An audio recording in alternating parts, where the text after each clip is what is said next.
वो मां की ममता उमड़ उमड़ के कहती कि मैं कृष्ण को जाने नहीं दूंगी।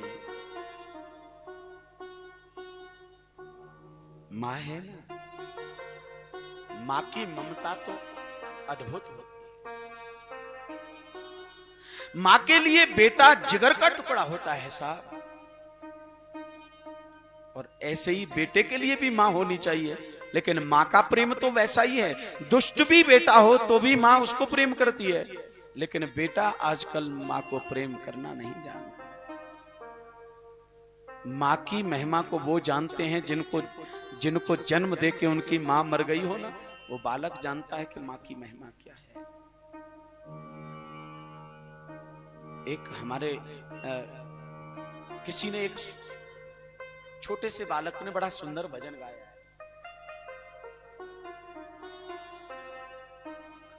अरे माए बिन जिंदगी अधूरी,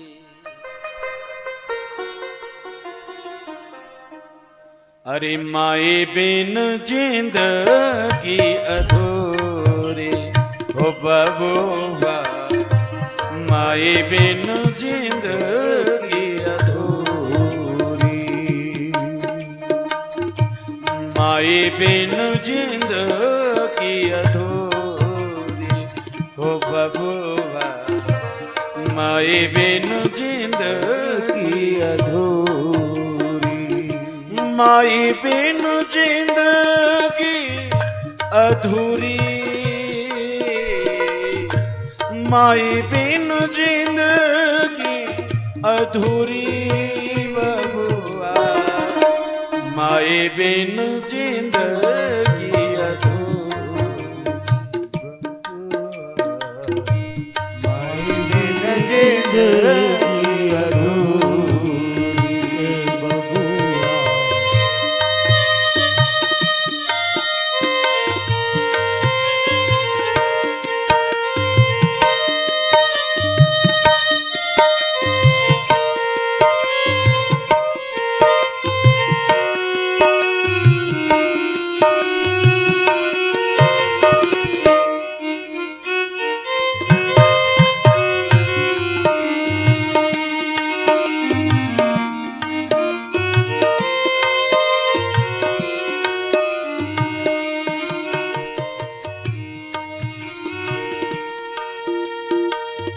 सोकर सूखे सोकर गीले, सूखे में सुलाए, भूखी रहे कर दूध पिलाए, करती है जिंदगी ये पूरी,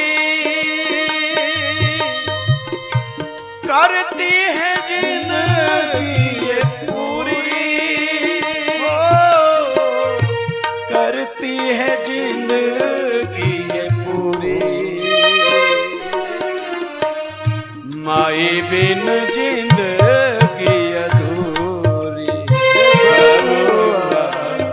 माए बिन जिंदगी अधूरी, माए बिन जिंदगी अधूरी, माए बिन जिंदगी अधूरी, माए बिन जिंदगी अधूरी,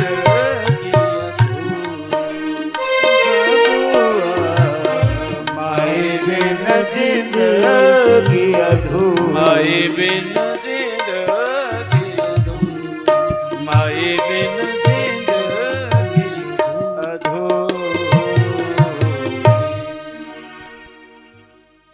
मां यशोदा को चैन नहीं पड़ता जब से सुना कृष्ण मथुरा को जा रहे हैं। पूरी रात रोती नहीं, नींद नहीं आती है यशोदा को। और बंधुओं, रात्रि में जब सोते हुए न देखा यशोदा को, तो नंद बाबा आए और कहते हैं, अरे मेहर, अगर न सोई तो बीमार हो जाएगी, क्यों सो नहीं रही हो? यशोदा कहने लगी कि नंद बाबा, क्या तुम नहीं जान रहे कि मुझे नींद क्यों नहीं आ रही?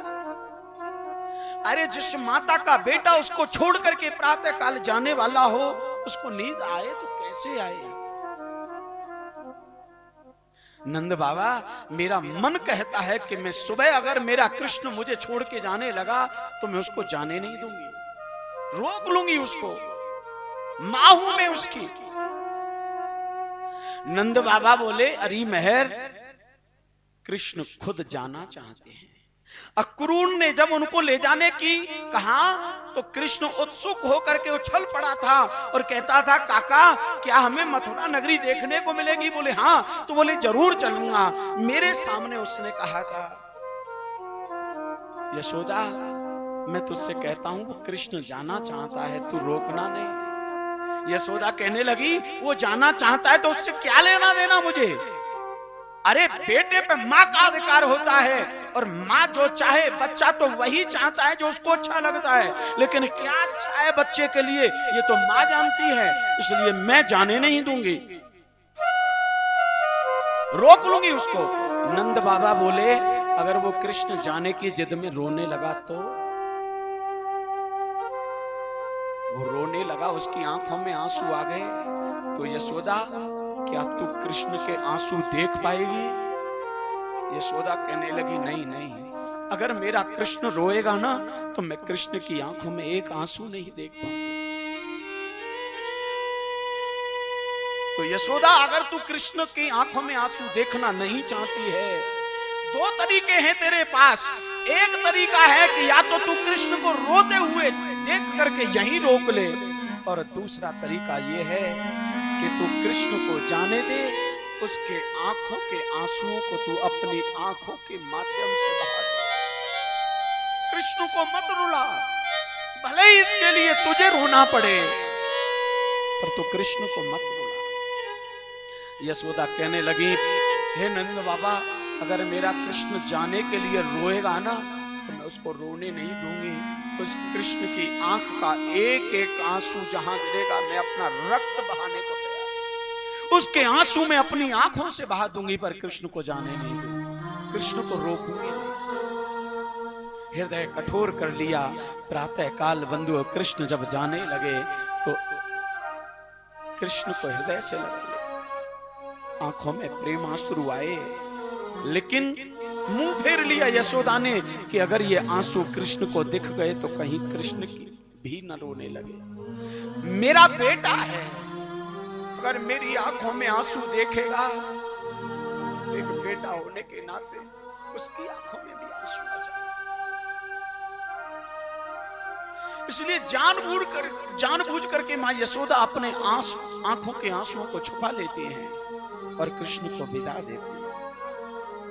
कृष्ण बैठ करके रथ पे जा रहे हैं। गोपियों को पता चला, आ गई सामने। कृष्ण कहाँ जाते? बोले मथुरा। बोले नहीं जाने देंगी, अभी अभी तो आत्मज्ञान कराया और अभी छोड़ के जा रहे हो? बोले हमेशा के लिए नहीं, बस यूं जाऊंगा और लौट के आ जाऊंगा। नहीं, हम जाने नहीं देंगे।